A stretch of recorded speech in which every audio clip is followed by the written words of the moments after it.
It may surprise you to know that most Americans do not have a will, and you yourself may not have a will. Have you ever wondered what will happen to your property if you pass away without having a will? Have you wondered if New York will just take everything? Well, listen to this video now for some surprising facts Attorney Joseph Marra will explain. You didn't have any relatives. So to go to the original question, should you have a will? Most people absolutely should have a will. Why should they have a will?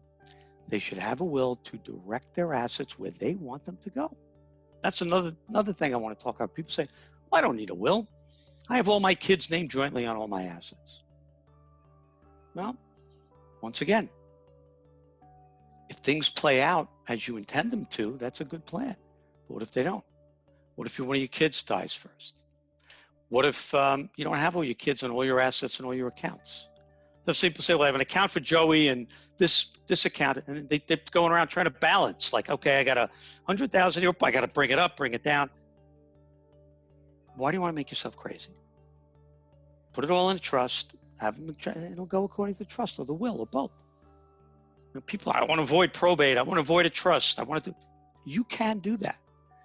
But do kids die before their parents? They do. What happens in those circumstances? I'll tell you another story. Mom was getting older, and mom said, well, you know, I'm gonna transfer my house out of my name. I'm gonna reserve a life estate. Meaning the life estate is just something that says, I have the right to live in this house for the rest of my life. And when I die, it goes to my kids. Seems like a perfectly good plan, doesn't it? Well, mom had 3 kids, and guess what? One of the kids died before mom. And guess what?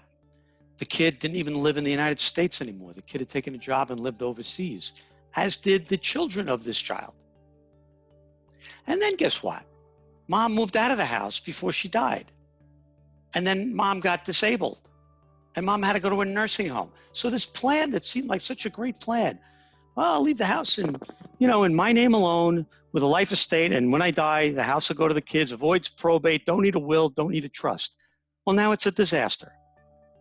So if things go as planned, some of these ways of avoiding probate, avoiding trusts will work. But as you know, life doesn't always go as you anticipate, and you really have to prepare for all contingencies. The general rule is no. Can New York State take all your money under certain circumstances? They can, but it's very rare. And let me explain what I mean by that. You see, if you don't have a will and you don't do a will, New York State basically is writing a will for you. What does that mean? Well, they will look out at your family relations and give money.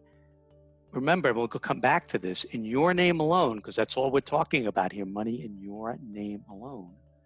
They'll give those funds to who they deem fit. For example, if you are married and you have children, then they say, okay, in those circumstances, the first $50,000 will go to your surviving spouse, and your surviving spouse will get 1/2 of the remainder. So just as an example, say you had $1,050,000 in your name alone, your surviving spouse would get $550,000 and your children would split the rest.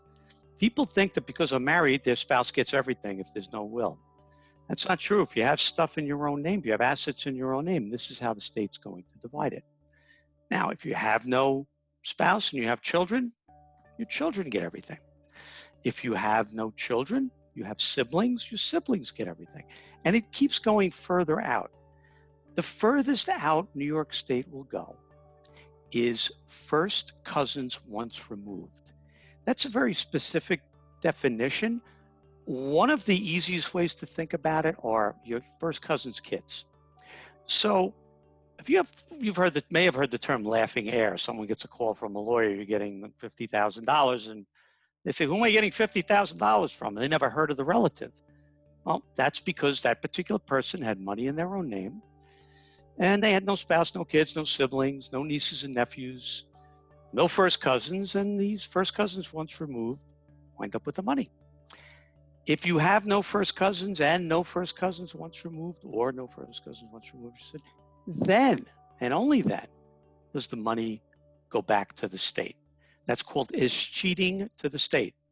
I call it the state is cheating because they're taking the money. Thank you so much, Joe, for that important information, and thank you, audience, for watching.